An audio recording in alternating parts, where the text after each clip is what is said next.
ನಾನು ನಿಮ್ಮ ಮೂಲಕ ಅವರಿಗೆ I will take A challenge. ನೀವೇನಾದ್ರೂ ಇದನ್ನ ಪ್ರೂವ್ ಮಾಡಿಬಿಟ್ರೆ ನಾನು ನನ್ನ ವಿರೋಧ ಪಕ್ಷದ ಸ್ಥಾನಕ್ಕೂ ರಾಜೀನಾಮೆ ಕೊಡ್ತೇನೆ, ರಾಜಕೀಯದಿಂದಲೂ ನಿವೃತ್ತಿ ಆಗ್ತೇನೆ.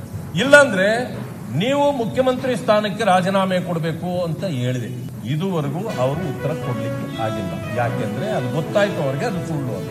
ಇಲ್ಲ ಅಂದ್ರೆ ನೀವು ನಿಮ್ಮ ಮಗ ಸಿದ್ದರಾಮಯ್ಯ ಮತ್ತೆ ಜಯರಾಮ್ ರಮೇಶ್ 4 ಜನರು ರಾಜೀನಾಮೆ ಕೊಡಬೇಕು, ರಾಜಕೀಯದಿಂದ ನಿವೃತ್ತಿ ಆಗಲಿಕ್ಕೆ ನೀವು ಸಿದ್ಧರಿದ್ದೀರಾ.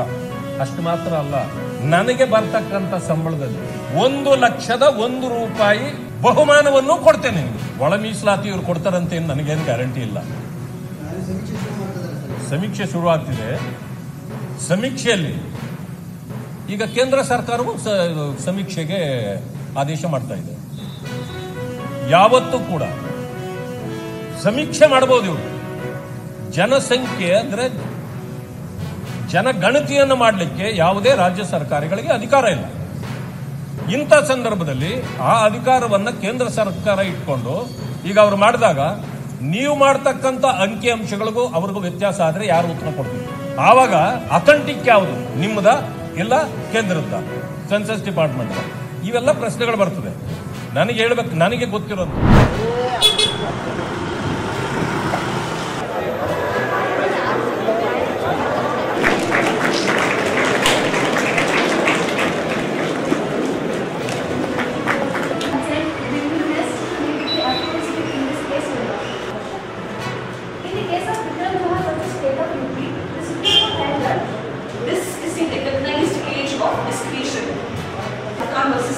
recognize that and POCSO Act and 7 of the Prohibition of Child Marriage Act.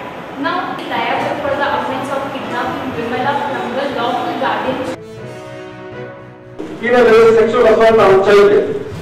Before introduction of POCSO Act, the only statute in the country that dealt with the abuse against children was the Women Children Act 2003. Some sections of the Indian Penal Code which are related to abuse of women or assault or similar force on women with the intention or outrage her modesty or